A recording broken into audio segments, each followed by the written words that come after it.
The Murder Shelf Book Club contains disturbing content related to real-life crimes. Listener discretion is advised. The principal tried to soothe the fears of the students by telling them that only 1% of missing children's cases were kidnappings like Shawn's. The superintendent felt it was important to let the kids know so that they would have a chance to talk with teachers and peers before heading home, possibly to an empty house. The school district had also brought in a psychologist as an advisor for teachers on how to deal with the students' anxieties and fears. Kids were asking, if it happened to me, what should I do? Or should I fight back? I'm smaller than Shawn was. From Depraved Obsession, the gripping true story of law enforcement's hunt for a sadistic serial killer by Rod Sadler.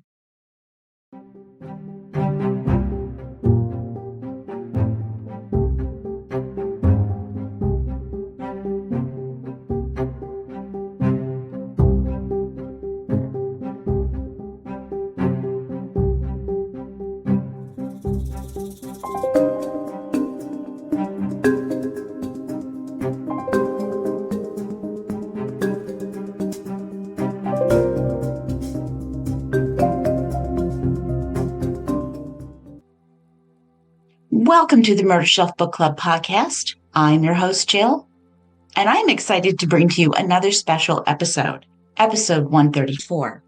Today, I want to introduce you to author Rod Sadler and his latest true crime masterpiece, Depraved Obsession, the gripping story of law enforcement's hunt for a sadistic serial killer.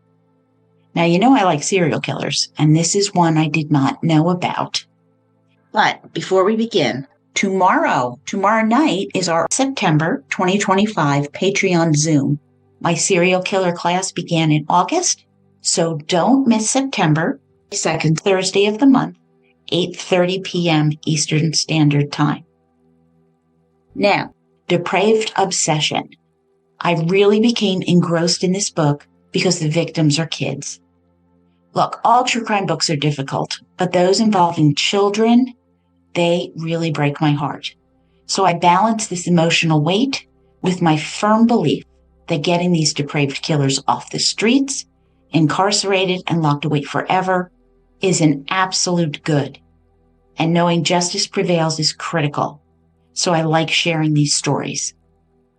Before we dive in, let me introduce you to Rod Sadler. He served as a police officer in Michigan for 30 years before retiring in 2012.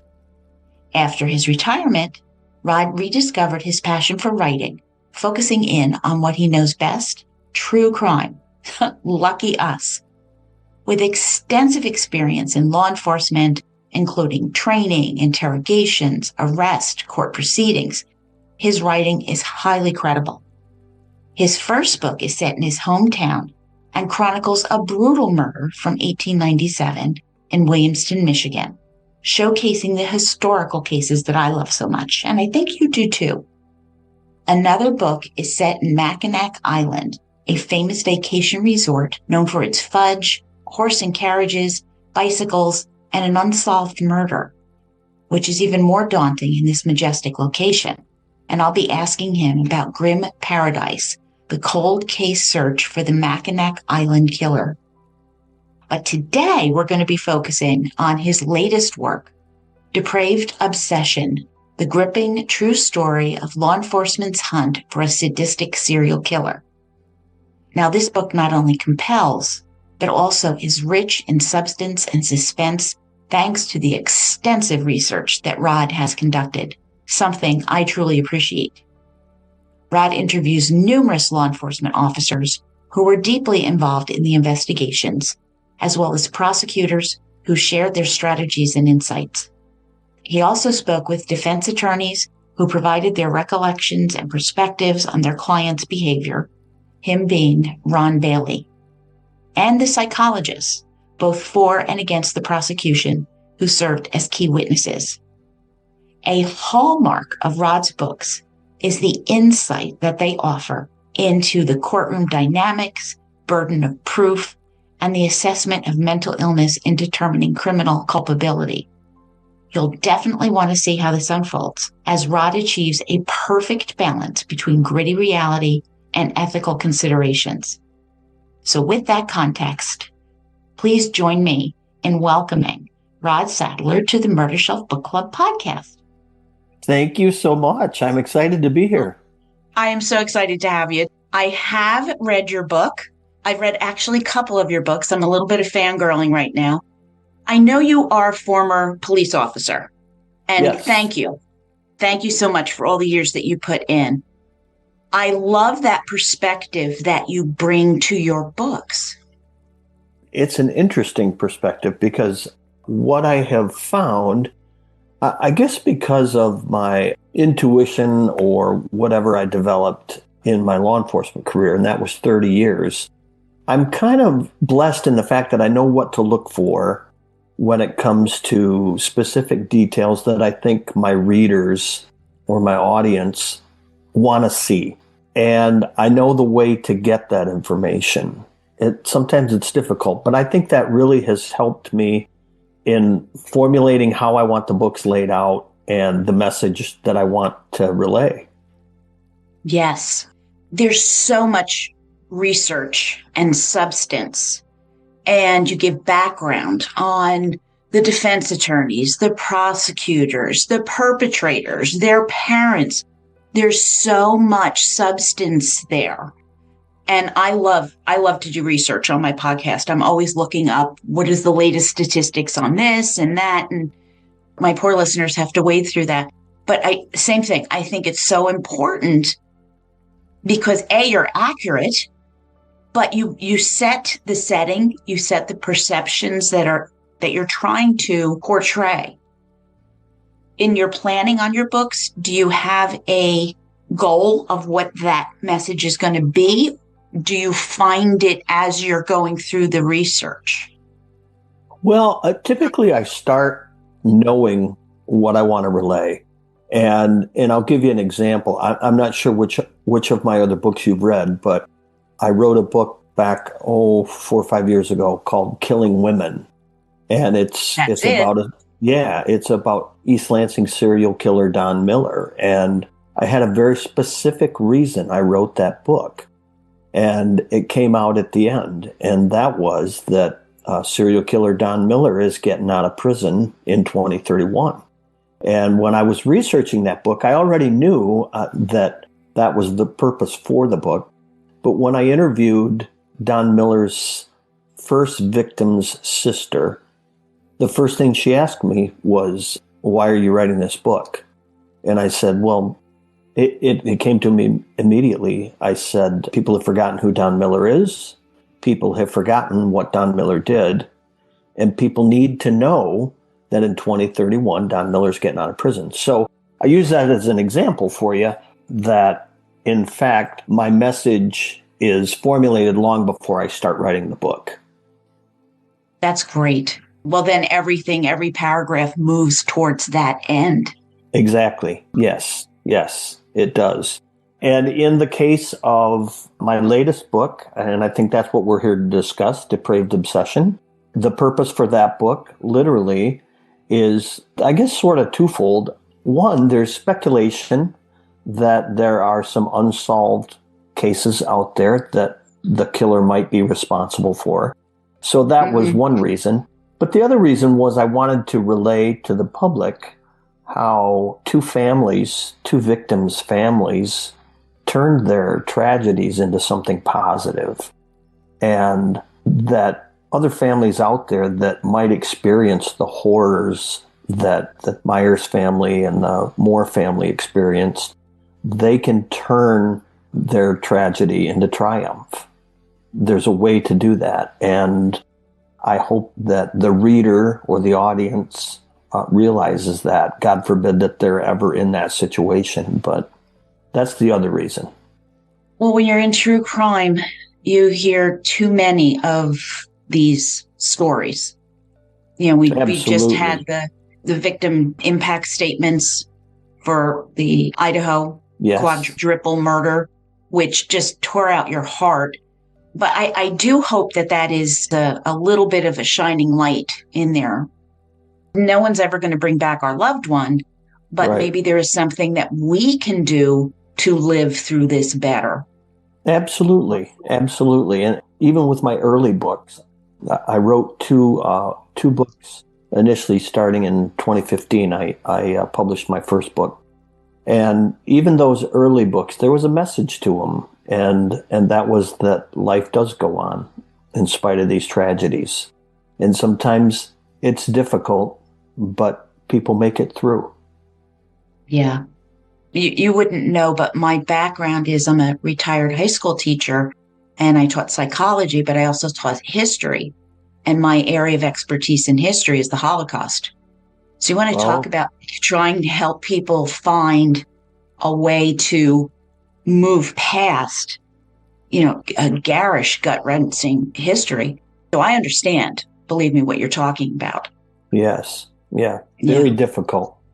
It can be really hard. I say eventually that the memories of anybody you lose become such a comfort later, and not focusing on the last day they had, but all of the days preceding that last day. Oh, absolutely. Absolutely. 100%. See, you do that so beautifully in your books. In this case, we're talking about Shawn Moore and Kenny Myers. I felt like at least I got to know these young teens. I got to know them a little bit. He loved his, t-shirt with the sweatshirt with 66 on it. And, Shawn loved to go biking.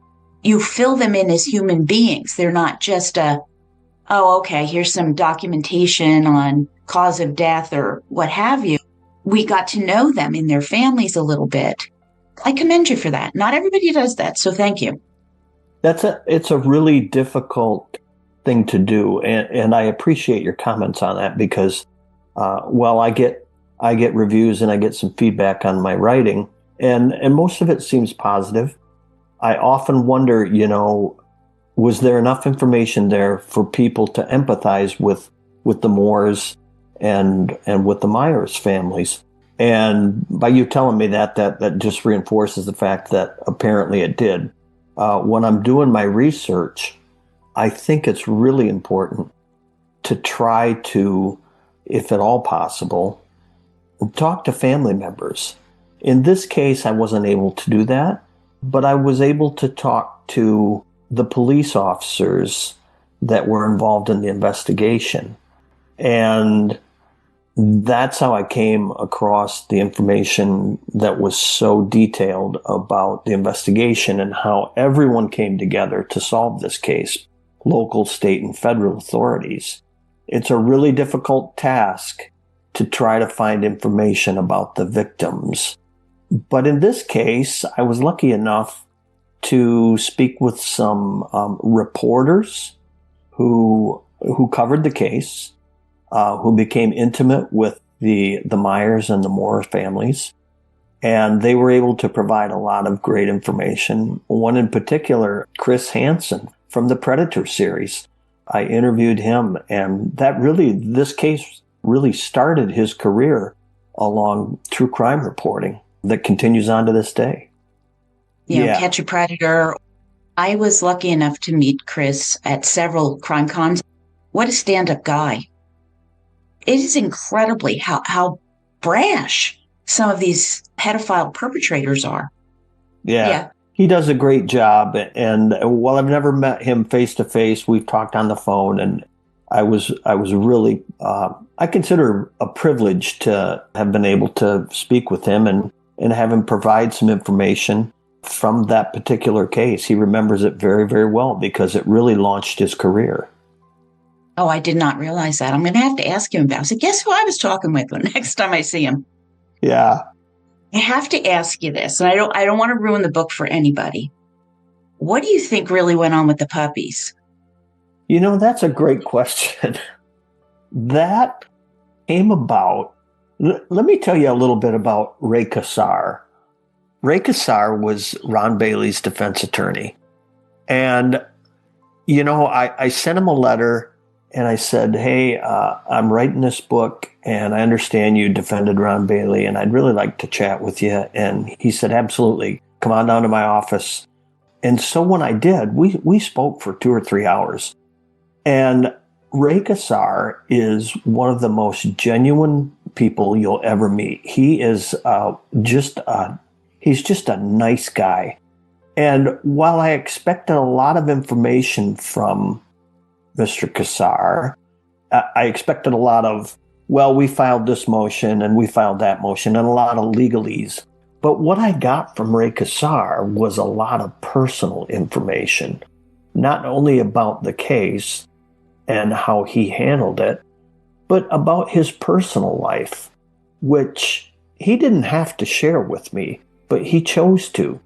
And as we spoke, we were talking about the case, and we were talking about the experts for the people's case, for the state of Michigan. And one of those was Dr. Harley Stock, who was a psychologist for the state of Michigan.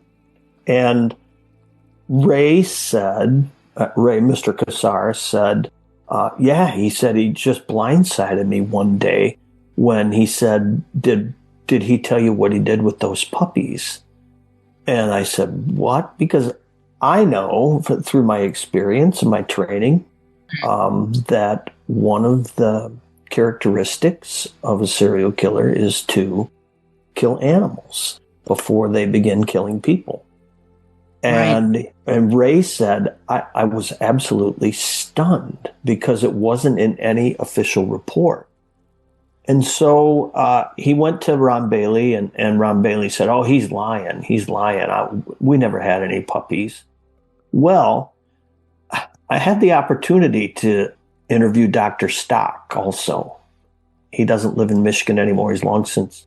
Actually, I think he might even be still practicing to a limited degree, but we spoke, and I said, hey, what about these puppies you talked about?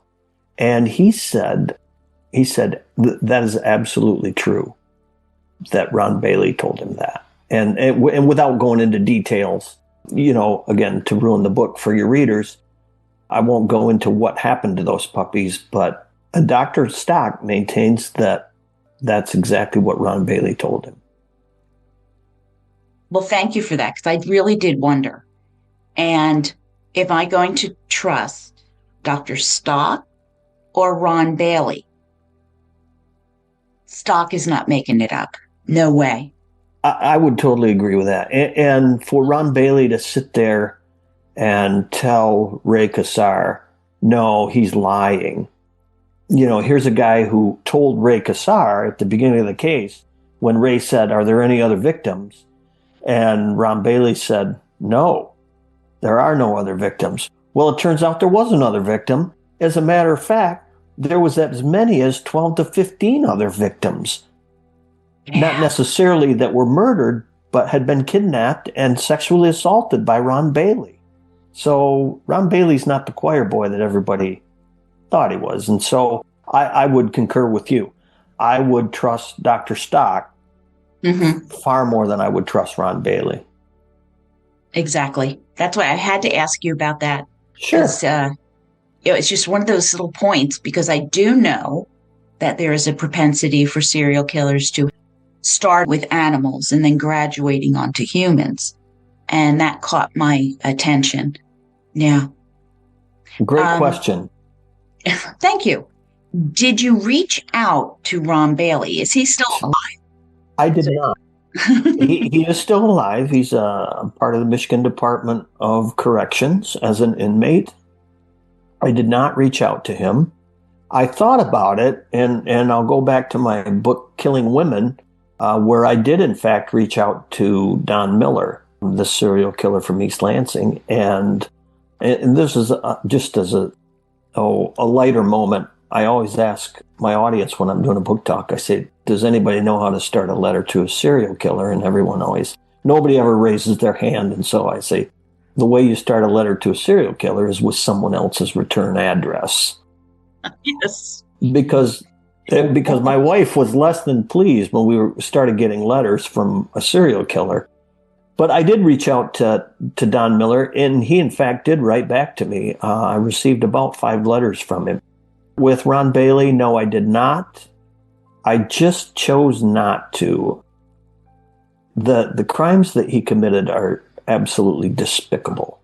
Mm-hmm. And so I thought, I am not going to, a lot of people say, glorify him in any way. And I didn't want to do that. I will say that I saw his handwriting. Ray Kassar shared some old newspaper photos and things like that. And as a matter of fact, I interviewed a reporter for the Detroit Free Press because he covered the case extensively. And he showed me a card that he'd gotten from Ron Bailey. And Ron Bailey has absolutely beautiful penmanship. In cursive, not in printing, in cursive. It's just absolutely beautiful hand. Cursive is now an ancient text. Well, Ron Bailey writes in an ancient text. But I see what you're saying.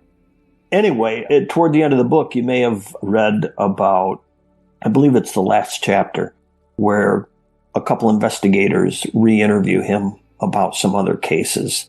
And he becomes visibly shaken by what their intention is. And they said he could barely write his name.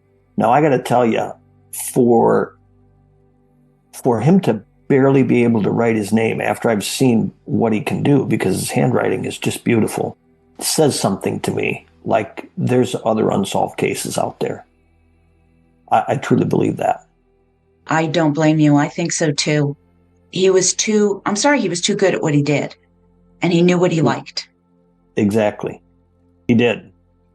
It's not something that you just, I'm sorry, it's a progression. They have to figure out what they're doing.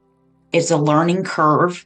And there's definitely more. And I agree. If he could have controlled that physical reaction, he would have. Yes. Right? To be kind of unhinged. What are they getting into now? What do they know? And, there is DNA out there. So you never know. Oh, yeah. You don't. And in today's world, you never know how many unsolved cases that might be attributable to him. You really don't. Yeah. I also have to say, I liked the way you handled his parents, because that is just ghastly position to be put into. Again, I have to credit the media with that, because a lot of the information I got was from media reports, and that's in regard to the victims and the Baileys. But on the flip side of that, I did speak to Ray Kassar about Bailey's parents, and he was very forthcoming.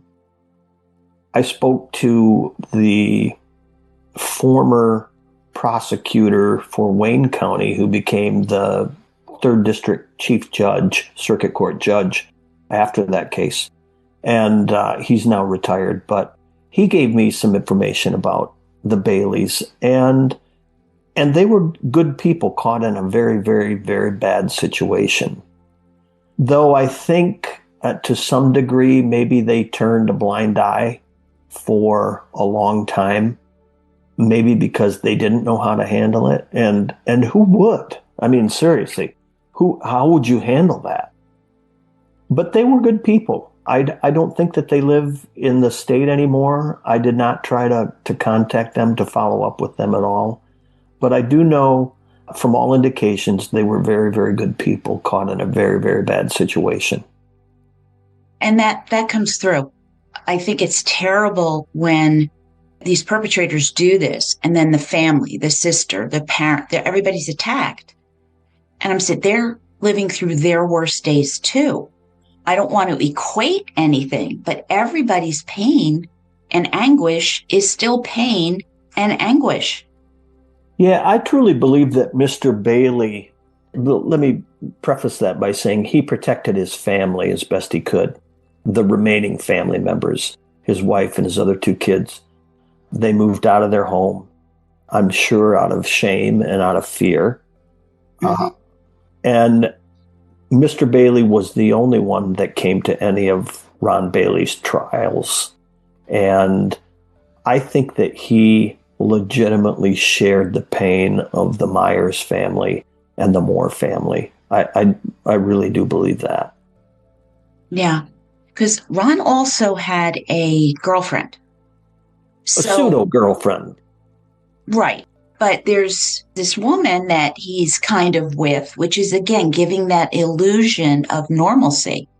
Exactly. And he knew he had to do that. Something else that he did too, this struck me too. He takes his station wagon, goes to work, and parks it back in the weeds. Mm-hmm. And again, that struck me about, again, his behavior. Oh, telling people, oh, my car broke down and I'm walking. Well, that's the car that was being identified as the car of the person who kidnapped the boy. And it's all being talked about. And after a month, I believe they told him he had to move it. Yeah, nobody made the connection.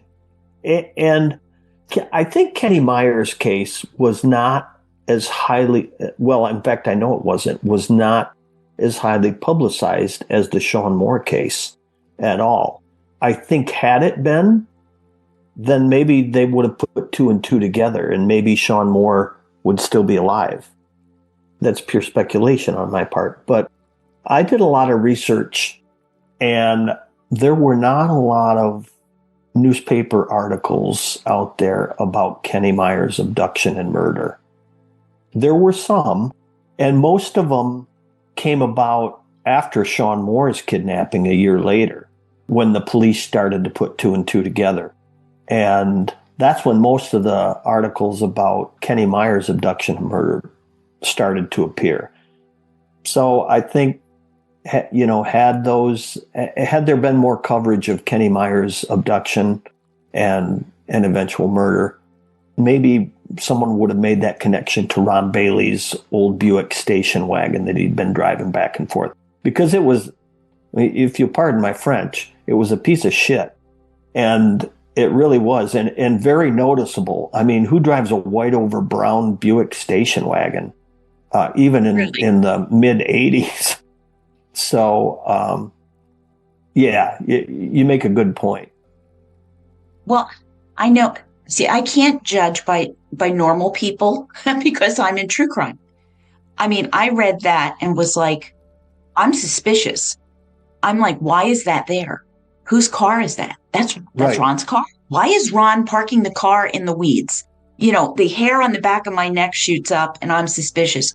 But I understand I'm not normal because I'm into true crime and I'm suspicious about everybody. Sure. So it's hard to remember back in the day, true crime wasn't even like true crime. Certainly not like now with, right. a gazillion podcasts and the books and all. So I did wonder about that. Yeah, I just love the way you handled this. Is there any follow-up with the Oakland child killer? Because there's a number of connected deaths of children that we wonder if Ron was involved with. But it's like you teasing us a little bit at the end of the book, where I'm like, well, I didn't intend that to be a tease. I wanted people to know that there are still 4 unsolved murders of children in Oakland County, Michigan from the mid-1970s.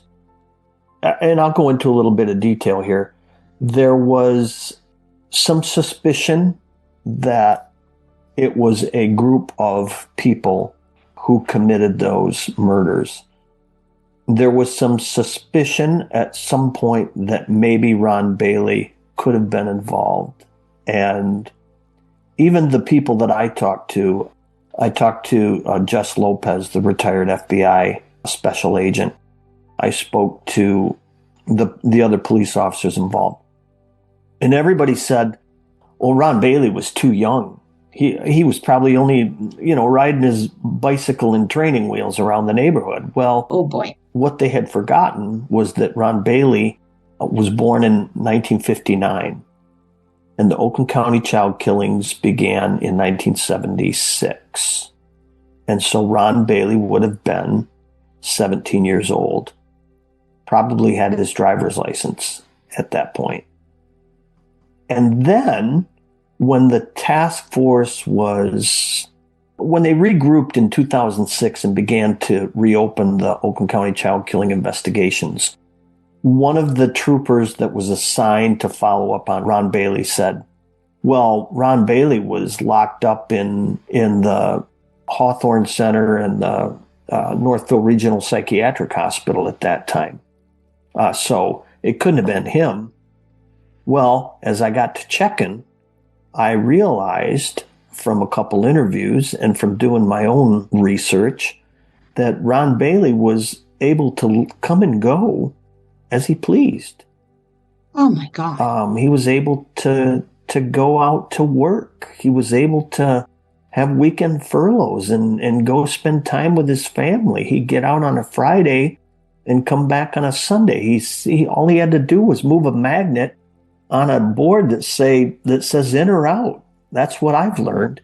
And so could Ron Bailey have somehow been involved in those? That's the suspicion that's out there.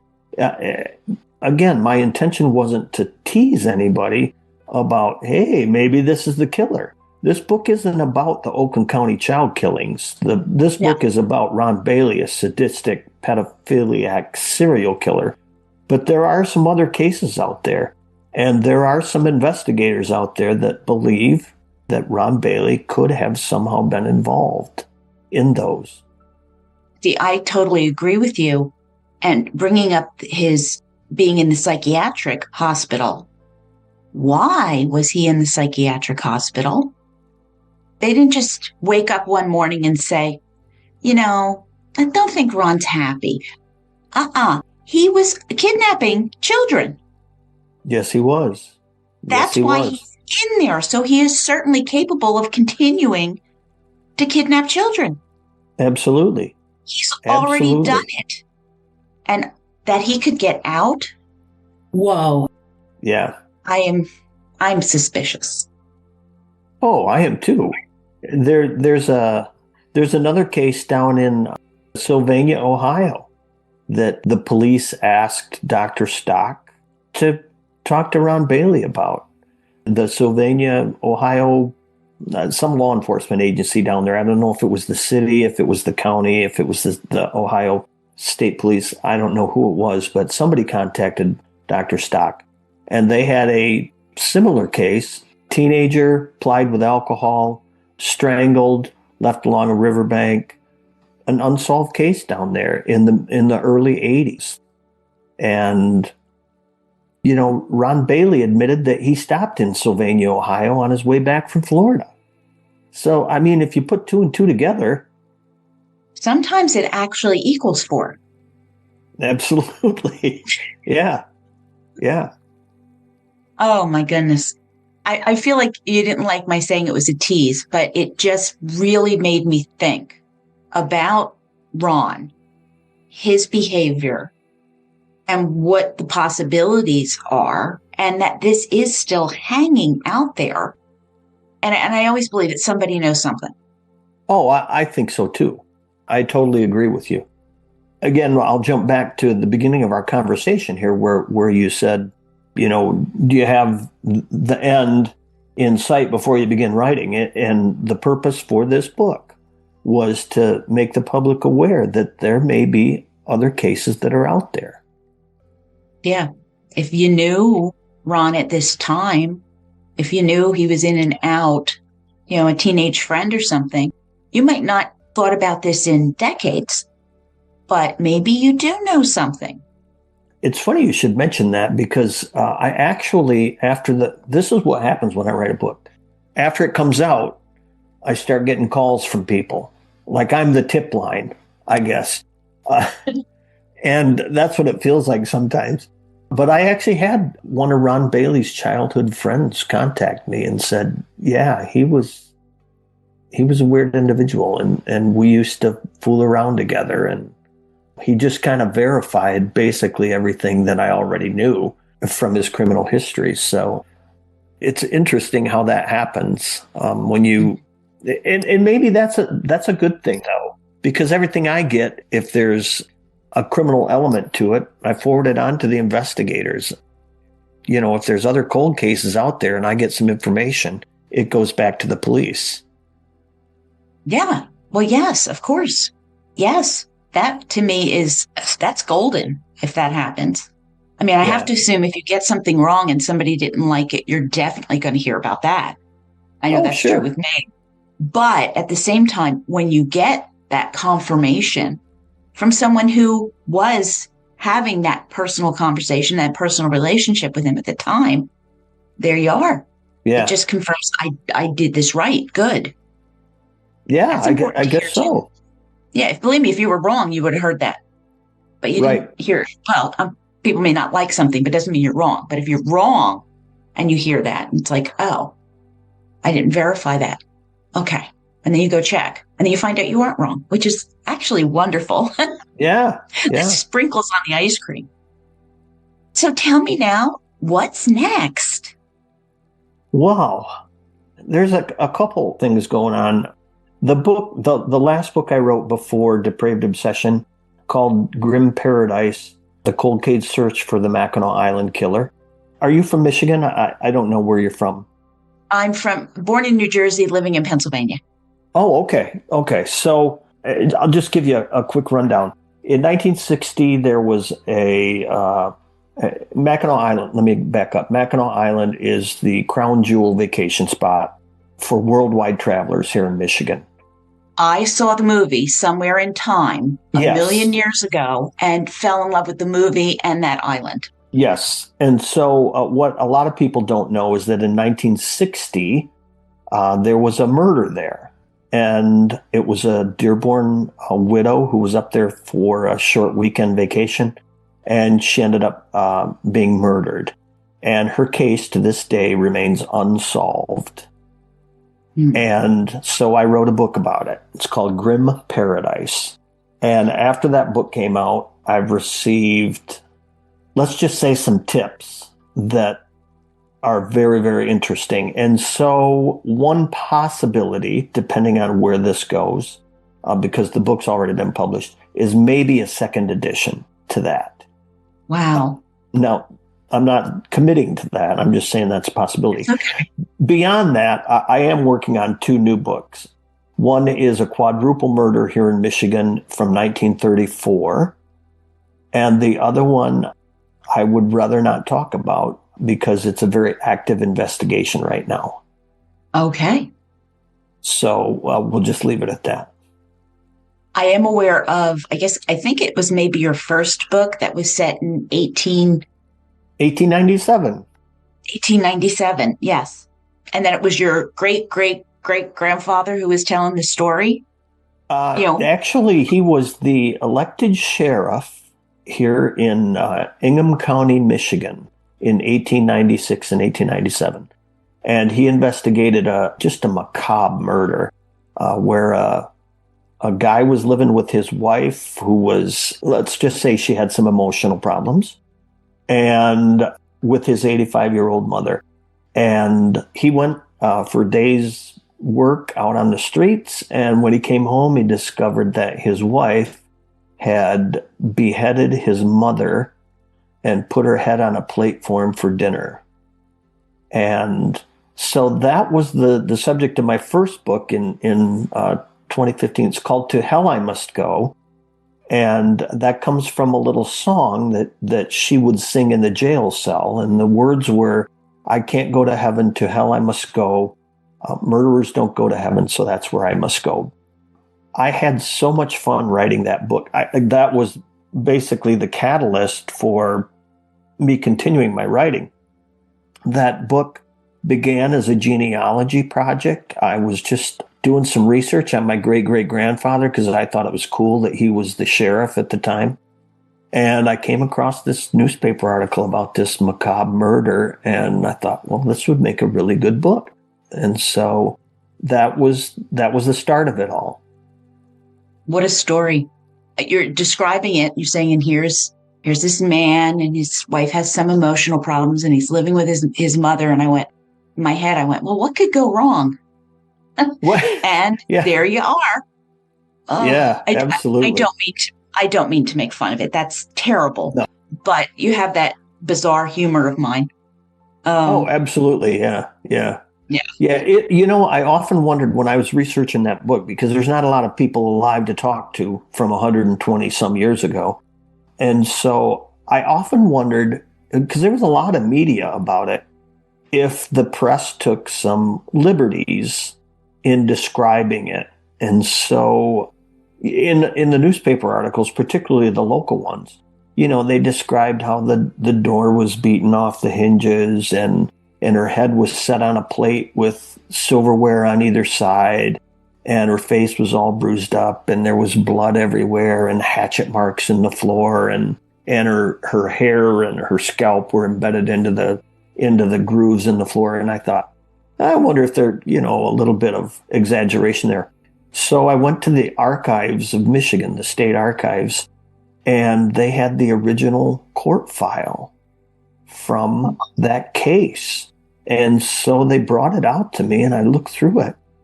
And there was a handwritten statement from my great-great-grandfather, the original statement that he wrote out. I guess it would serve as a police report. And he described exactly what he'd seen when he went into that house. And I can tell you right now, the press didn't take any liberties at all. That's exactly what it looked like. Yeah. Wow. It was a brutal, brutal murder. Oh, that's terrible. But that document still existed. And, yes. And good for the media for reporting accurately. But holy mackerel. Yeah. That's something. Just a side note, I'd love to tell this particular part of that story. Yes. I got a tip after the book, because I had tried to find where she was buried, the murderess. I found out where the victim was buried, but I wanted to know which cemetery the murderess was buried in. So I got a text from a guy, and he said, "Hey, I think I'm related to so-and-so, Martha Haney." And I said, oh, well, I had tried searching for her descendants. And I got on newspapers.com, and I didn't get very far. Now, this is like, I don't know, 5 years after the book came out. And so I get with this guy, and he says, yeah, I think I'm related to her. And so I started looking at his ancestors. And lo and behold, he was related to her. It was his great-great-aunt. You know who he was? My barber. He'd been cutting my hair for 20 years. It was his great-great-aunt. And when I was writing the book, he'd say, "Hey, how's your book coming along?" And he never had made the connection until after his mom passed away. And somebody said, "Oh, that's Uncle so-and-so." And they started talking about this murder. And he said, "Hey, wait a minute. I know the guy that wrote that book." Yeah, so that's kind of just a weird twist of fate, I guess. Wow. That's incredible. Talk about happenstance. Wow. So you have some books in the hopper. Do you always write about Michigan? I do. And the reason is, sadly, there's an endless supply of material everywhere for true crime writers. And I guess, after I got to thinking about it, it doesn't always have to be murder. But for me, it is, I guess. I thought about writing about some cases out of state, but I know I can be anywhere in the state of Michigan within a day and know where I'm going and what I want to see.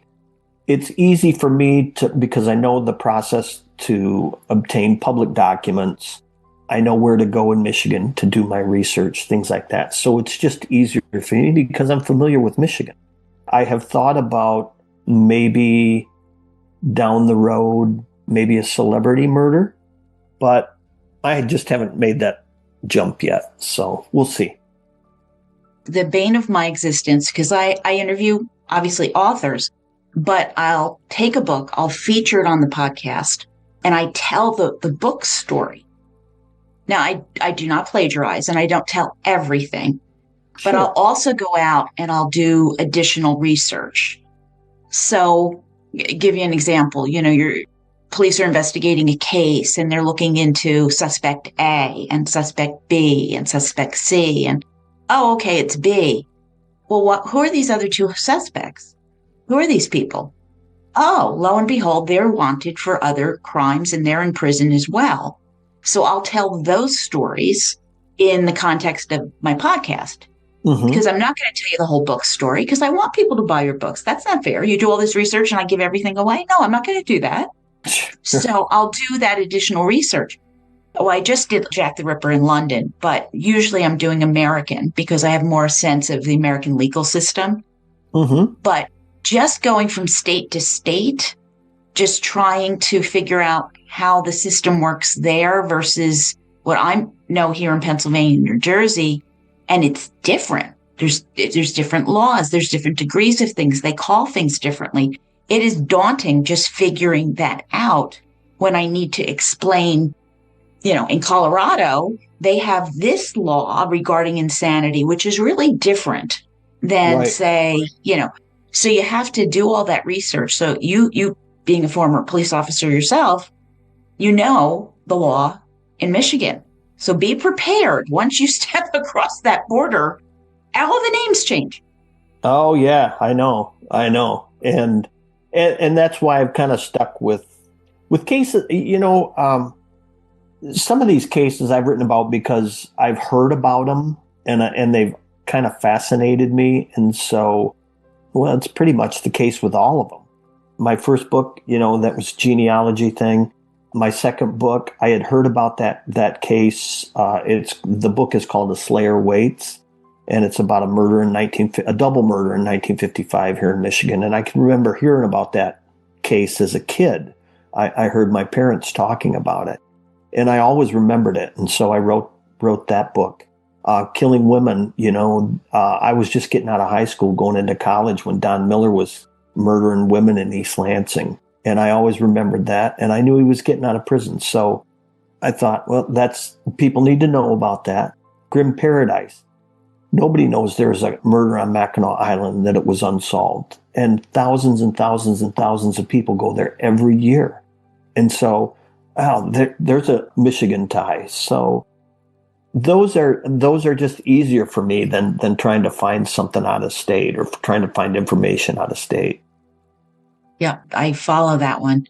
In the Mackinac Island, with all of the tourist trade, if it is some random tourist, that gets tough to try to figure out. If it's just some stranger that rolled into town that may be registered at a hotel somewhere or something for the weekend. And absolutely. Yeah. That's hard. It's a fascinating case, and I will say that some of the tips that came in after the book was published and people either heard about it through a podcast, actually, some really good information I got came in March. Now, the book has been out for a year and a half, and I got the information this year in March, and it was just so unique that I asked the guy, he sent me an email, and in the reference line, it just said DNA. And then in the body of the report, it didn't say, Dear Mr. Sadler or Dear Rod or anything like that. It just said, I need to talk to you, or can we talk? And I thought, well, this is kind of strange. And so we talked. Mm-hmm. He relayed the information that he had. And it's just absolutely, I said, did you read the book? And he goes, no, I heard about this on a podcast. And so I thought, wow. And he lives in North Carolina. Heard a podcast about this, and said, I think I know who did the murder. Really? Literally. And so I'm still working on it. Yes.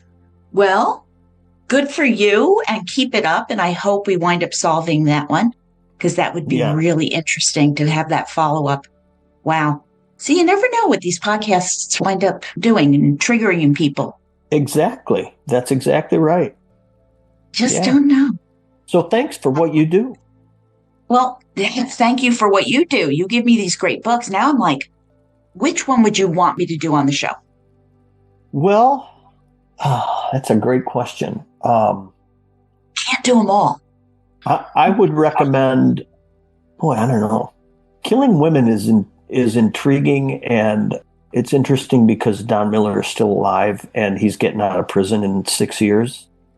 But Grim Paradise is really interesting because of the new information that I got. Oh, and I do identify a new person of interest at the end of the book also.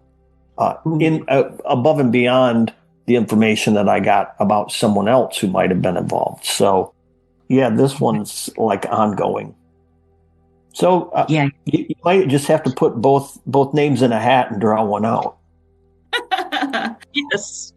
Well, I have my Patreon group. So what I'll do is we'll meet once a month online, and I'll say, okay, so I've got this, and this. They all sound good to me. What do you think? And we'll kind of hash it out a little bit. But that was tough because I like all of them. They're all intriguing. Yeah, good choices. You've done well here. Thank you for torturing me this way. That's my pleasure. Yeah. All right. Rod, thank you so much for coming on. This has been so much fun. I've really enjoyed your insight into everything. Well, thank you for having me. I'm always excited to do a podcast. I do them for all over the country, and that gets the word out. I'm just a small-time author. I don't have a huge budget. I don't get rich off these books. I do it for a purpose. I do it because I enjoy it. And the more I can get word out there, the better. So thank you for that. That is what appeals to me, because I think that's important. I like to publicize the books, obviously. Sure. I don't need to publicize a bestseller. Right. They're doing all right on their own. You know, it's more the little guys that have these fabulous books. So I hope I bring some attention to you. That'd be awesome. I will tell you that Killing Women did get some attention, and I'm not sure how, but I had 3 different production companies, actually 4 different production companies contact me. 3 of them, we did short 1-hour like mini documentaries about the book. One was called World's Most Evil Killers. The second was called I Survived a Serial Killer, because there were 2 kids who survived an attack by Don Miller. And the third was Making a Serial Killer. The fourth was a lady in Oregon or Washington State. I think it was Washington State. She contacted me and she said, I do a podcast. And she said, why haven't I heard about Don Miller? And to make a long story short, she came to Michigan. We shot a trailer. She was going to try to sell it to Netflix, and apparently it never sold. But her dad, are you sitting down, is the Happy Face serial killer out along the West Coast. I know who she is. Yeah, Melissa Moore. Yes, absolutely. Yeah. Melissa Moore. Yep. I've read her book, and she's a pretty amazing woman. What she, again, you talk about what the family has been through. Yeah. You know, you're going to prom and, oh, by the way, your dad's the Happy Face killer. Yeah. Like what could possibly go wrong? Here I go to prom. Yeah. I'm all dressed. I've got my flowers and what? Dad's a serial killer. Yeah. She's an amazing soul. She is. And so she came here to Michigan and we met, and she filmed this trailer. We spent a couple of days shooting it, and it didn't sell, but we've remained friends. She did a real nice blurb for Depraved Obsession. So I made a new friend. Well, you've made a new friend here too. Well, thank you so much, Jill. I appreciate that. Okay, then. Hey, we will talk again. I certainly, if anything breaks and Don gets out of prison, we're really going to have a conversation. Yeah, absolutely. I'll look forward to it. Okay. Yeah.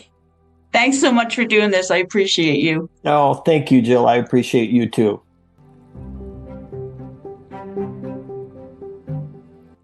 Well, that wraps up my interview with Rod Sadler.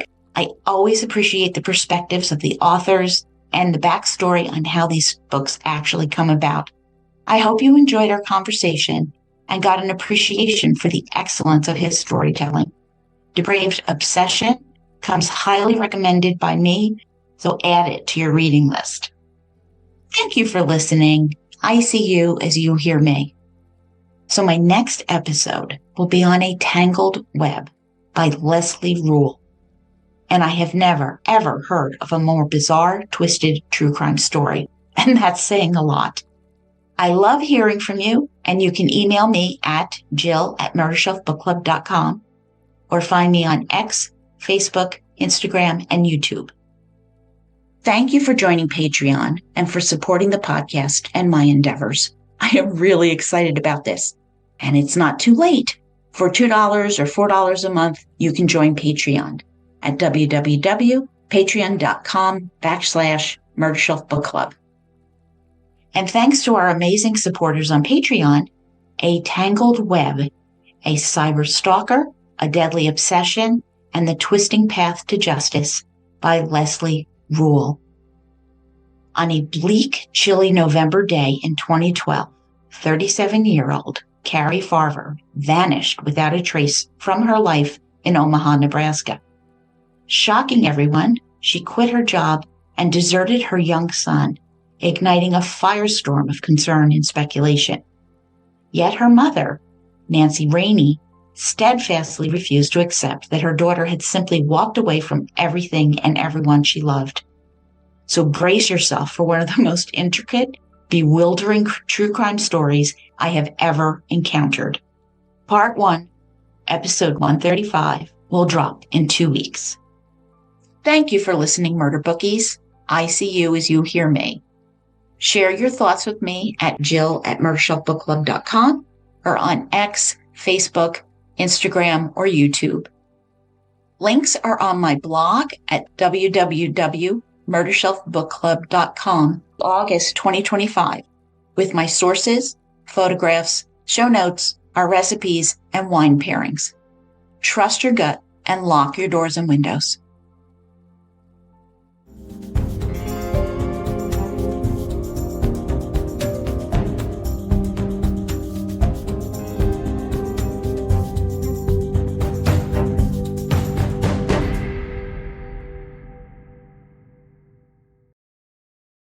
Written and produced by Jill, all rights reserved.